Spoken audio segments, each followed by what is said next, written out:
O maior medo de algumas igrejas é Jesus voltar, já pensou? Ele pegar toda essa grana em nome dele e distribuir para os pobres? Burguesia fede. Inelegível, mas mamando no fundo partidário. Um dia sem dinheiro público e essa gente entra em síndrome de abstinência, vê assombrações. Foi uma vida inteira assim. O Globo fora do governo. Bolsonaro e Michele receberam mais de R$ 500 mil no PL em 2023. O Globo.com Politica. O ex-presidente Jair Bolsonaro, PL, e a sua esposa, Michele Bolsonaro, podem fechar o ano recebendo cerca de R$ 589 mil do PL, legenda pela qual o ex-mandatário concorreu à reeleição no ano passado. O casal passou a integrar a cúpula da sigla no começo do ano, pouco após deixarem o governo. Os dados referentes aos salários foram informados pelo PL ao Tribunal Superior Eleitoral, TSE, na prestação de contas anual. O partido declarou informações de pagamentos feitos entre fevereiro e outubro ao casal. E o Globo fez a projeção dos rendimentos para novembro e dezembro com base em valores pagos em meses passados. A informação foi inicialmente noticiada pelo portal Metrópolis e confirmada pelo Globo. Presidente do PL mulher desde fevereiro, a ex-primeira-dama já recebeu R$ 236,3 mil da legenda na rubrica Serviços Técnico-Profissionais até setembro. Já o ex-presidente recebeu R$ 200 mil entre abril e outubro.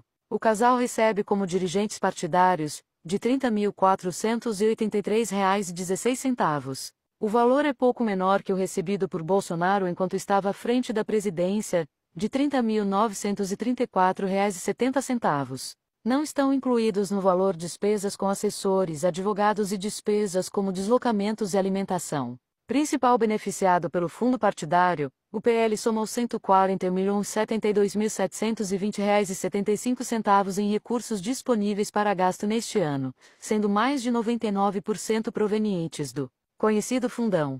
Já no ano, a sigla declarou ter até o momento R$ 96.882.198,78 em despesas.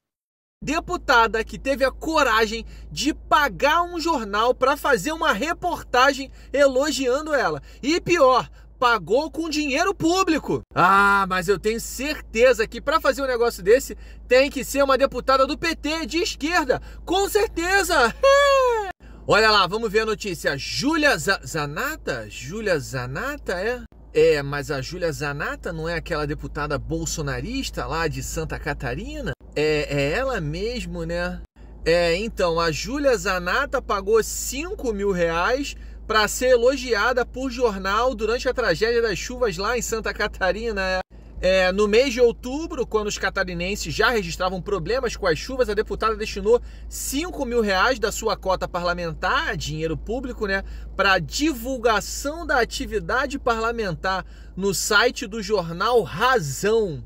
A tal divulgação ocorreu em reportagem no dia 11 de novembro com o título: Deputada Júlia Zanata traz alívio para empresários do Alto Vale. E aí tinha uma foto que era uma montagem da deputada sobrevoando as áreas atingidas.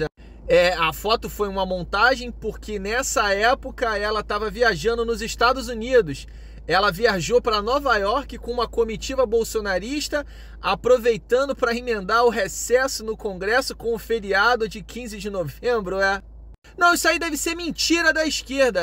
O quê? Tem o print, do jornal Razão, com o título da matéria e a fotomontagem dela ali, como se estivesse sobrevoando, mas na verdade ela estava em Nova York, né?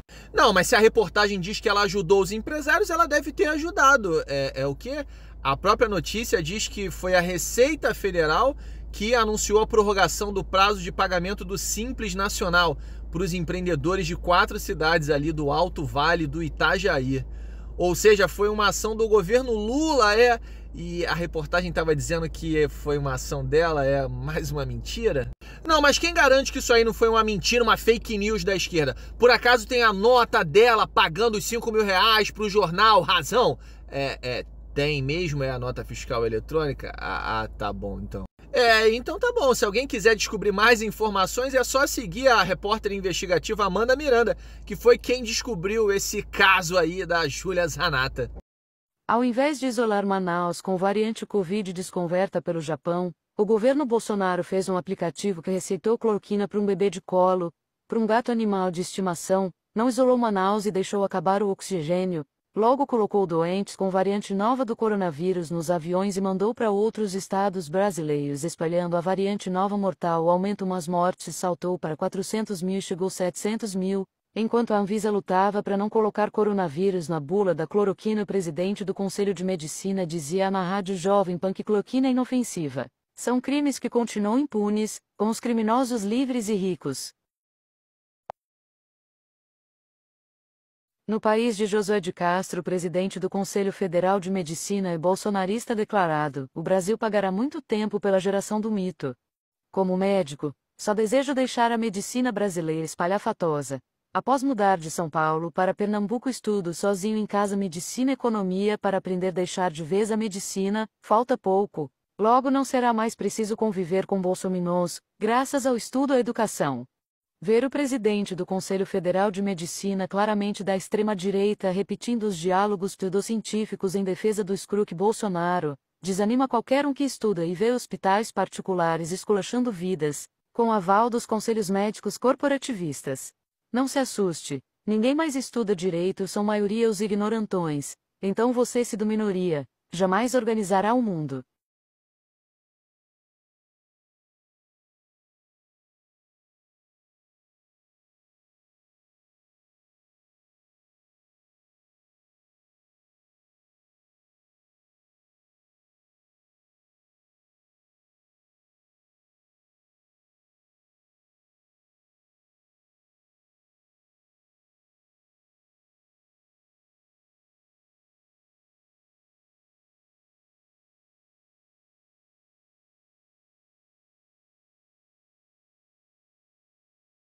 Mauro Ribeiro deixou a presidência do Conselho Federal de Medicina no início deste mês, mas a ideologia bolsonarista que tomou o órgão durante seu mandato não deixará o CFM tão cedo. No lugar do cirurgião-geral, tomou posse o ginecologista José Irã da Silva Galo, admirador confesso do capitão Bolsonaro, como se referiu ao presidente em um artigo que comemorava sua vitória em 2018. O texto, curiosamente publicado no site do Conselho Regional de Medicina de Rondônia, embora nada tenha a ver com o exercício da profissão, entrega o encantamento de Galo pelo ex-militar já no título. A esperança venceu o medo. Em uma demonstração gritante de elitismo, o atual presidente do CFM avalia que, por ter sido mais votado pelos mais pobres, Haddad teve um desempenho estritamente ligado à existência de um quadro agudizado pela carência.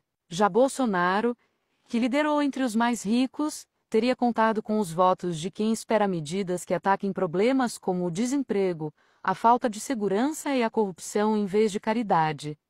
O recado do eleitorado é um só: o medo diante dos poderosos de plantão deu lugar à esperança, escreveu o médico, acrescentando que neste novo Brasil, movido pela ética e pela justiça, todos serão livres para expressar seu pensamento sem temer ameaças de retaliação. Nem a atuação desastrosa de Bolsonaro e seus ministros da saúde durante a pandemia foi suficiente para tirar as lentes cor-de-rosa com que Galo enxerga seu capitão. Quando o Brasil já contabilizava mais de 100 mil mortos pelo coronavírus em agosto de 2020, o ginecologista voltou a escrever sobre Bolsonaro, saindo em sua defesa.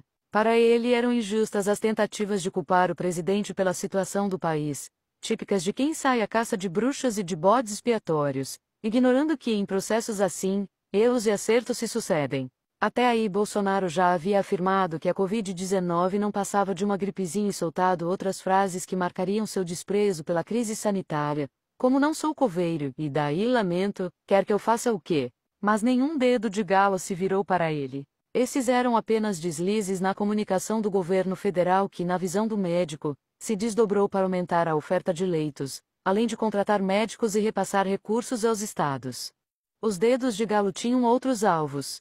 Um foi apontado para o judiciário, a quem acusou de ter criado obstáculos à tomada de decisões do executivo no enfrentamento à Covid-19. Outro, para parcela importante da imprensa que para ele tratou a pandemia como um espetáculo macabro, insuflando pânico em lugar de esclarecimento.